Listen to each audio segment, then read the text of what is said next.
네, 안녕하세요. 오늘은 저희가 지난번에 DJT를 좀 다뤘었는데 이제는 좀 더 정치적인 영역 말고도 회사들이 워낙 많기 때문에 오늘은 그 중에서도 전기차를 한번 보려고 합니다. 전기차가 2020년 코로나 이후 굉장히 각광을 많이 받아서 주식시장에서도 사람들이 투자도 많이 하고 관심도 많았죠. 근데 요새는 좀 주춤합니다. 여러 가지 이슈가 있겠지만 사람들이 이거 전기차 화재도 많이 나고 그러지 않냐 라는 이유도 있을 거고요. 아니면 요새는 차값도 떨어지고 기름값도 떨어지니까 굳이 전기차 탈 유인이 없다라는 것도 이유일 텐데, 그럼에도 불구하고 친환경이라는 이유 때문에 전기차는 여전히 기술 개발이 이루어지고 있고 다양한 국가에서 전기차 관련 정책을 내놓고 있습니다. 이런 측면에서 오늘은 전기차 종목 중에서도 한번 리비안이라는 회사를 살펴보려고 하는데요. 그 이유는 추후에 말씀드리겠지만 이 회사가 굉장히 신기한 회사입니다. 한때는 시가총액이 150빌리언 달러, 그러니까 거의 몇십 조에 이를 정도로 많이 올랐던 회사인데, 지금은 그것의 10분의 1 정도 수준에서 거래가 되고 있긴 한데, 이것이 무슨 이유가 있었고 앞으로는 어떻게 될 것인가를 간단하게 짚어보겠습니다. 리비안 들어보셨을 수도 있겠지만 이 회사는 2009년에 설립됐습니다. 그래서 현재는 한 14,000명 정도의 직원이 근무를 하고 있고요. 그리고 이 회사의 상당수 지분을 포드라는 미국의 대형 자동차 회사, 그리고 아마존, 미국의 대형 IT 회사가 갖고 있기도 합니다.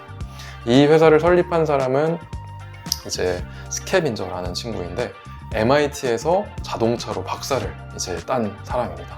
그래서 온전하게 이 회사에만 집중을 하고 있고, 이 리비안이라는 회사의 주력 상품은 전기 트럭입니다.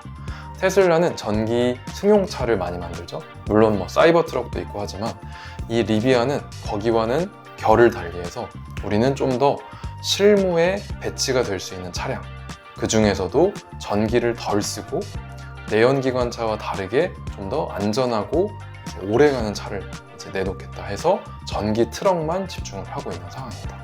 그럼 이 회사가 왜 매력적인가를 한번 한 4가지 정도 이유로 살펴를 보려고 합니다.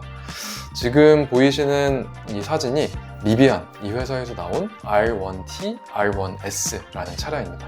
근데 이 두 차량이 작년에 2023년에 JD 파워라는 미국의 가장 큰 소비자 고객 만족 지수를 판단하는 그러한 기관에서 가장 고객 경험이 좋은 차에 뽑혔습니다. 그래서 베스트 오너십 익스피리언스라고 하는 그런 영역에서 가장 높은 점수를 받았고요. 또 소비자들 중에 86% 이상이 리비안을 재구매할 의향이 있다. 이것은 경쟁사 대비해서 20%포인트, 30%포인트 이상 높은 것이다 보니까 많은 충성 고객들을 확보하고 있기도 합니다. 이것이 현재 리비안이 갖고 있는 브랜딩입니다. 얼마나 브랜드를 매력적으로 또 이 브랜드라는 것을 반복해서 구매할 수 있게 하느냐가 기업의 성공의 요인이라고 해도 과언이 아닙니다. 이 리비안은 경쟁이 치열한 자동차 시장에서 전기 트럭이라는 것을 잘 선정을 해서 그 브랜딩을 했다는 것이 가장 큰 요인이라고 볼 수 있습니다. 두 번째는 최근에 금리가 인하됐다는 것이 또 다른 요인입니다. 얼마 안 됐죠? 연방준비제도, 미국의 연방준비제도가 기준금리를 0.5%를 인하를 했습니다. 근데 이 낮아진 금리가 리비안에 좋은 효과가 이루어지는 것은 두 가지입니다. 첫 번째는 리비안이 스타트업입니다. 2009년에 설립되어서 약 15년 정도가 되었긴 하지만 여전히 많은 자본이 필요합니다. R&D를 해서 신규 자동차를 출시도 해야 하고요. 기술 개발을 해가지고 더 좋은 연비와 효율을 가져가기도 해야 됩니다. 그리고 이 회사가 성장을 하려면 운영 비용이 필요하고 공장도 지어야 하고요. 현대차나 포드나 아니면 도요타 같은 이미 몇십 년 동안 운영을 한 기업들은 이렇게 이익이 쌓여 있기 때문에 자기의 내부 자본으로 이러한 투자를 할 수 있지만 리비안은 그렇지 못합니다. 그렇기 때문에 외부에서 자금 조달을 해야 되고, 그것은 상당 부분 대출입니다. 근데 대출 금리가 이제 0.5% 낮아졌다는 뜻이기 때문에 이것이 1조 규모로 되었다고 생각을 할 때는 우리가 이미 거기에서만 해도 50억 원, 100억 원 이상의 그러한 자금 이자 절감 효과가 있습니다. 이것이 첫 번째이고요. 두 번째는 리스 프로그램입니다. 리비안이 2023년 말부터 2023년 11월부터 미국에 있는 33개 주에서 리스 프로그램을 운영을 합니다.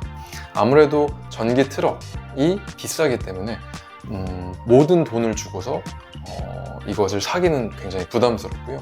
그렇기 때문에 리스 프로그램을 많이 운영을 하는데, 이 리스 프로그램은 결국에 금리가 중요합니다. 왜냐면 리스 금리라는 것이 적용이 되기 때문이죠. 내가 이 차를 사지는 않지만 내가 운용을 하는 동안, 쓰는 동안에 얼마의 금리를 주고서 사실 할부를 하는 개념인데, 0.5% 기준금리가 인하되었다는 것은 그만큼 신규로 리비안의 차를 운용을 하고 싶어하는 사람들에게 부담을 줄여주는 효과가 있습니다.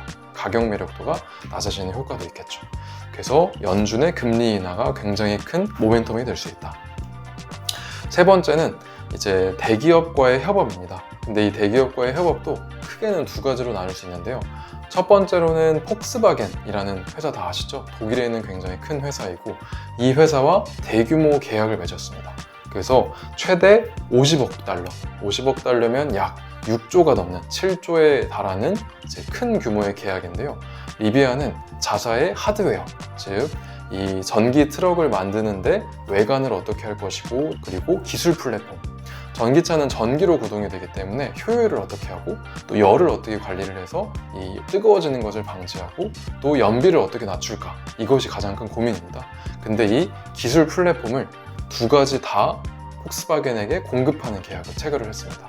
근데 리비안이 갖고 있는 전기차 경쟁력이 있다는 것을 확인해 줌과 동시에 실제로 리비안이 폭스바겐 차를 만들 때 로열티를 받아갈 수 있다는 그러한 또 다른 측면도 됩니다.